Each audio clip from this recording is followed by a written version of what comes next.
Light of the Eternal by Lillian de Waters, 1945, Chapter 3. The One Alone.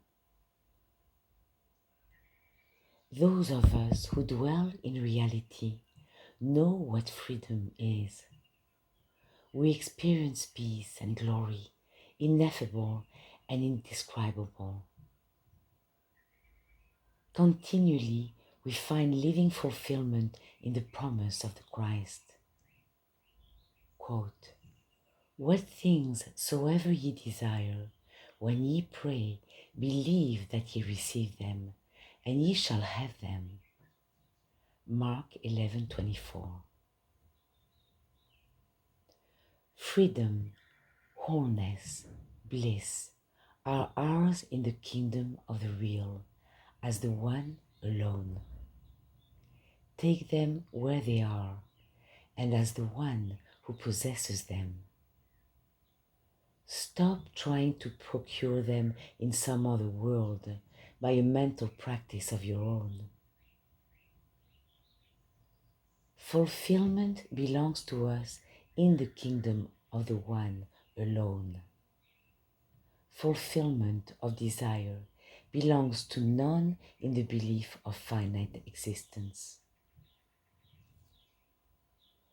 One life, one consciousness, one kingdom is all there is.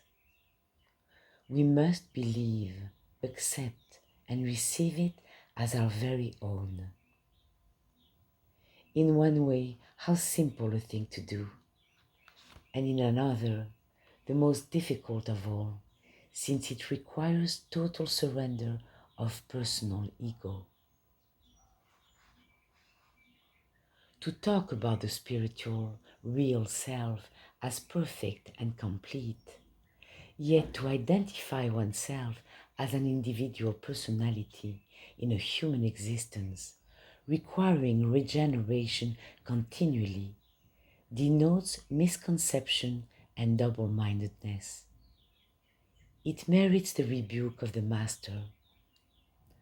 Quote, "If thine eye, perception, be evil, dual, thy whole body, world, shall be full of darkness, ignorance. If therefore the light, highest idea, that is in thee be darkness, ignorance, how great is that darkness." Matthew 6:23. The one way to know reality is to identify oneself as this reality. Heaven, reality, is not a perfect world somewhere to be inhabited after death or in some future time. Heaven is now at hand and within us. Designating heaven to be in some place and in some time other than the immediate here and now deludes one into believing himself to be outside of it, where he must strive, pray, and think to make himself ready for it. Heaven is all. It is in all time. It contains all place, and it belongs to everyone. Quote, "Come, ye blessed of my Father, inherit the kingdom prepared for you from the foundation of the world." Matthew 25:34.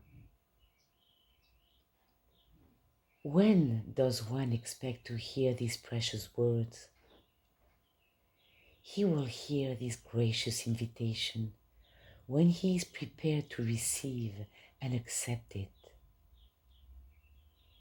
He will hear it when he is ready to be released from the belief that he is a personality outside the kingdom or even on the threshold of it. He will hear it when he is willing to cease dependence upon personal thought and demonstration altogether and listen to the voice of God alone. Many wonder why they cannot make their demonstration, reach their goal, or find an end to the path of becoming. To reach the place where one actually lives and to be the being one really is, he must of necessity confess the weakness and insufficiency of himself as an individual consciousness. As finite minds and beings, none can work up to perfection. Bound in the belief of separateness, one shall be limited, imperfect, and incomplete, continually demanding equalization of rights and abundance. Let him understand this. Power, joy, and abundance belong to the one alone. To have and experience them, we must of necessity be this identical one. The perfect self, which one seeks so hard to have, is really his very own. Identified as another, he cannot reach himself. Those who live as separate beings outside of heaven reap as they sow. Living in delusion and darkness, they have sorrow and tribulation. Those who refuse to identify themselves as the one alone, preferring to identify themselves with a mind to be educated, thoughts to be purified, and a body to be healed, shall automatically be denied greatest possible joy, revelation, the one way to perfection, blessedness, and peace. Quote, if we deny him the perfect way, he also will deny us. 2 Timothy 2:12. How shall one experience revelation, the mighty, sure deliverer? Revelation is not thought. Therefore, thought must be laid aside. To many, this may seem an utter impossibility, enmeshed as they are in personal thinking, like spiders caught in a web. Look away from mind and thinking. Give up everything that has to do with personal edicts, ways, and means. Give your allegiance to God, the one mind. A blessed peace will envelop you as a cloak of light. What you need to know will then be revealed.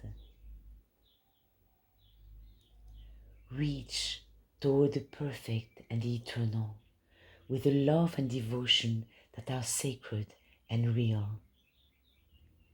Confess the ways of personal mind and thought to be imperfect and incomplete. Spontaneously, you will find yourself in the straight and narrow way, experiencing the blessed promise. Then shall thy light arise in obscurity, and thy darkness be as the noonday, and thou shalt be like a watered garden, and like a spring of water, whose waters fail not. Isaiah 58:10-11. Ways of mental demonstration keep one on a treadmill where he labors and struggles constantly, never experiencing light of the eternal. Once his eyes open to see his reality and perfection, to be established and unmovable as his very life itself, he discovers demonstration to be superfluous. Sublime faith and absolute acceptance of perfection to be ours in the here and now take away the sense of separateness. Now repeat. Sublime faith and absolute acceptance of perfection to be ours in the here and now take away the sense of separateness. Vibrant, all pure desire may be quite sufficient. One may be aware that it is done, caught up in a glory which is real and actual. In oneself alone is found the secret of reality. Spirituality, which is born of our experience in reality, convinces us that we are the one alone.